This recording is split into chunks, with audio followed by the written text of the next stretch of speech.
back again to my channel, and we're still talking on ADHD. And today I decided that we're going to share on what ADHD is. My name is Wendy Ologe, the intentional parent. So welcome here. If you've not subscribed to our video, please look down here and subscribe to our video. And do not forget to follow us. We have made a large community on our Facebook, on the Facebook groups called the Intentional Parent. One of the communities that Facebook reputes as one of the most relevant in Africa. You might want to join us and be there so you can join the conversations that happen in that group. So we're sharing on ADHD. So today I'm going to share on what ADHD is and what are the signs of ADHD. ADHD stands for Attention Deficient Deficit Hyperactivity Disorder. That's what it means, a medical condition. I said that before in the video. And then a person with ADHD has difference in brain development and brain activity, and that affects attention. So the ability to sit still, self-control. So ADHD can affect the child at school, at home, and also in his relationships. So today I'm going to be sharing a few tips, a few signs that you might look out for if you are suspecting that your child might be dealing with ADHD. All children struggle, at times to pay attention. Every child. But, listen, follow direction, sit still. We have children struggling all the time with these things. But the question is, for a child with ADHD, the struggles are harder and they happen more often. That's the truth. They happen more often for the children with ADHD. So children with ADHD may have signs from 1 to 3 of these 3 categories I'm going to share with you. Number 1, inattentive. So children who are inattentive, especially distracted, have trouble focusing their attention, concentrating, and staying on task. So they may not listen well to directions. They may miss important details and may not finish what they started. So they may daydream and also just dwindle so much.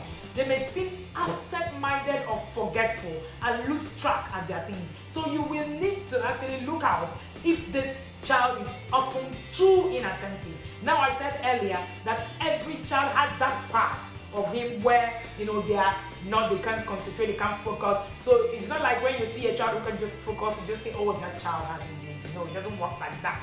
All right. The second thing is hyperactive. Children who are hyperactive, are very fidgety, they are restless, they are easily bored. So they may have trouble sitting still, they might have trouble staying quiet when needed, they may rush through things and make careless mistakes. All right? They may climb, jump.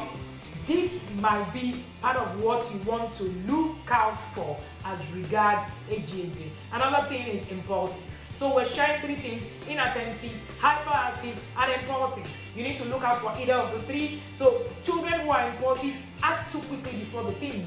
And before the thing, they often interrupt, push or grab.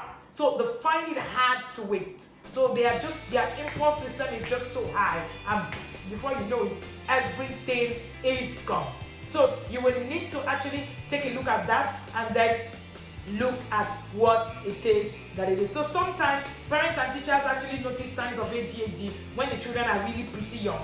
But it's normal for little children to be distracted, to be restless, to be impatient, and to be impulsive. So these things don't in any way mean that your child has ADHD. So if you have a toddler, there's a very high tendency that your toddler is going to be that restless, that your toddler is going to be distracted, that your toddler is going to be everywhere. So attention, activity, and self-control develop little by little. They're not automatic. So as the children grow, they begin to learn the skills that will help them, from parents and teachers and all that. But some don't get much better at paying attention, at settling down, at listening, at waiting. So as they grow older, they don't get better at it. So when these things continue and begin to cause problems at school or even at home or with your friends, then you might begin to look at ADHD as a condition. How is ADHD diagnosed? If you think your child has ADHD, please never assume. Assumption is not a tool in parenting. Do not assume. Please take your child to be diagnosed properly. So you need to go do checkup, let them understand. They need to check his vision, his hearing, to be sure that something else is not causing the symptoms. So the children need to the doctor might refer you to a psychologist, might refer you to a psychiatrist if need be. But please get medical opinion. Do not take whatever it is that you watch online and just say, oh, that must be what is wrong with my child. Please go straight to go and get medical attention for your child. So to diagnose ADHD, doctors, start by asking about the child's health. Usually the behavior, the health, the activity.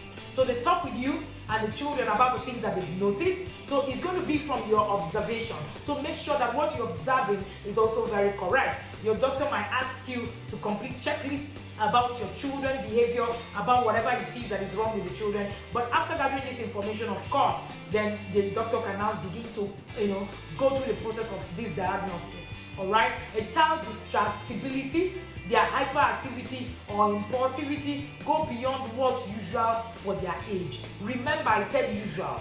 A child who is a toddler who is supposed to jump will normally jump. It has nothing to do with ADHD. So the moment you recognize that, you will need to also put that in perspective, that the age of the child is key. So that's why you need a medical professional to be able to guide you. The behavior has been going on since the child was young, so you need to be able to put a track record. So I'm helping you to look at the checklist that you can look at as regards ADHD.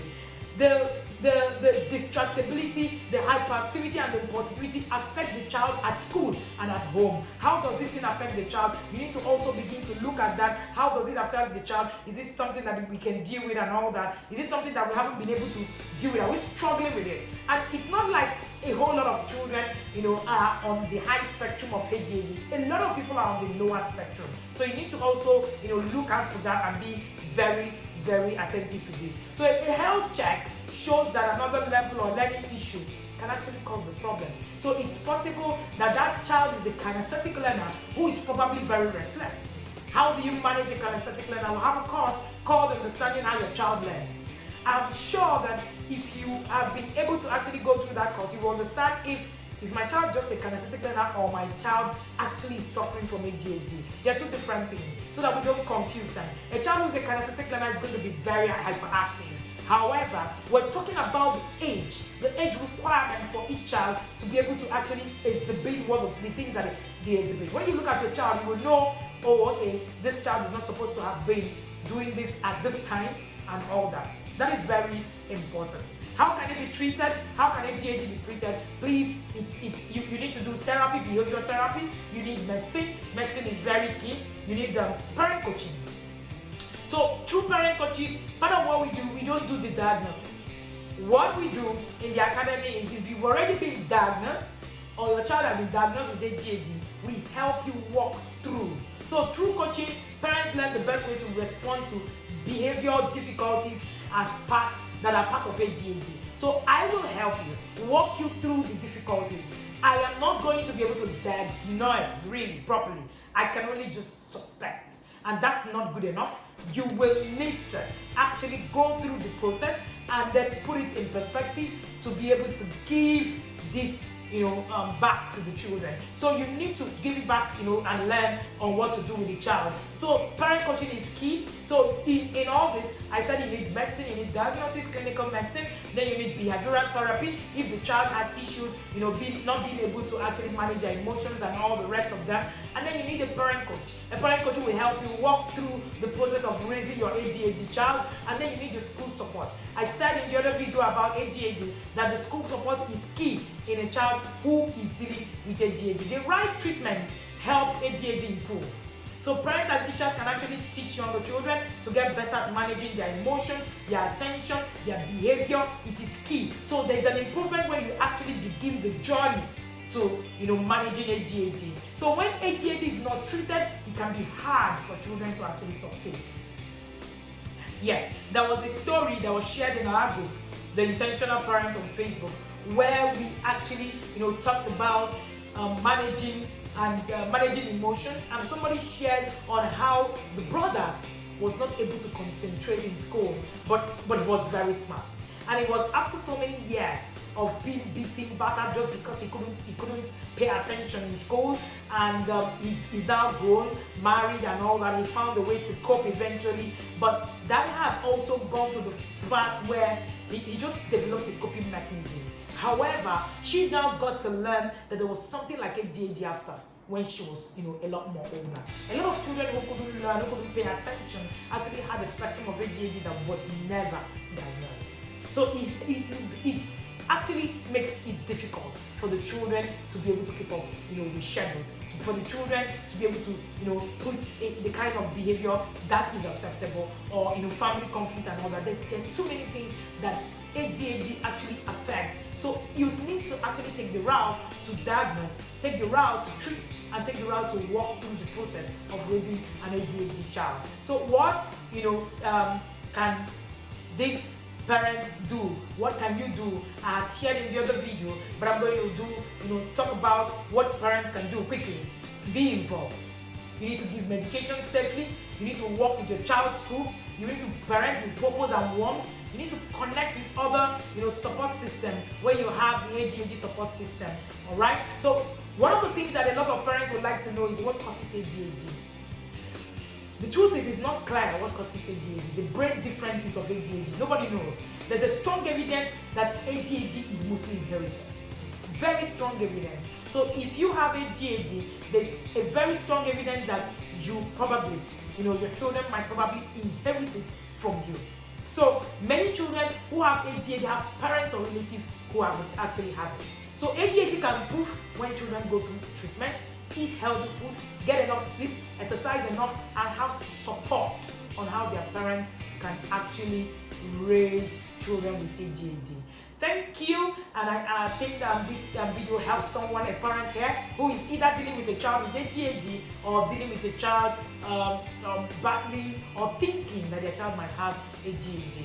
Thank you so much. If you need more help, you can reach out to me on any of my social media handle. When you're logging on the Intentional Parent, you can find us anywhere. Do not forget to like our videos, share, subscribe to them, and then also do not forget to join our community on Facebook. Like I said earlier, that community is one of the most effective, body relevant community on parenting on Facebook, as repeated by Facebook themselves. Thank you for being here again. See you again in our next video. Bye.